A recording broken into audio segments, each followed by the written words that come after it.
Hello guys, welcome to my mini blog. ताई आणि मी ना थोडंसं सामान घेण्यासाठी किराणा मालाच्या दुकानात आलो होतो. दुकानात यायला आणि धो धो पाऊस पडायला. 5 मिनिटाचाच पाऊस होता, पण एवढा जोरात होता ना, मग 5-10 मिनिटं थांबलो, आईस्क्रीम वगैरे खाल्ली आणि पाऊस कमी झाल्यानंतर घरी आलो. घरी आल्यानंतर अद्विकचे कुटाणे बघा.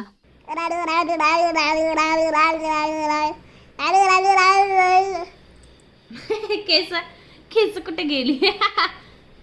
हा, टकलीवरची केस. खूप नखरे करायला लागला, कळायलंय तसं वरच्यावर. धिरड्या आणि रस बनवलाय, त्याचा ना व्लॉग यूट्यूब चॅनलवरती अपलोड झालेला आहे, नक्कीच जाऊन बघा. आईने बनवल्या होत्या धिरड्या, आमच्या गावाकडची रेसिपी आहे ही. मला तर थोडीशी युनिकच वाटते, कारण मी फर्स्ट टाइम ऐकली होती ना, तेव्हा मलाच नवल वाटत होतं, कारण ज्वारीचं आणि गव्हाचं पीठ मिक्स करून ही रेसिपी बनवतात आणि त्याच्याबरोबर ना आमरस खातात. आमरस तर काय आंब्यानेच बनतो, तो तर काय प्रश्नच नाहीये, पण हे ना डोशासारखं असतं, पण ज्वारीच्या आणि गव्हाच्या पिठाने बनवतात, त्याच्यामुळे नक्कीच जाऊन बघा. तर चला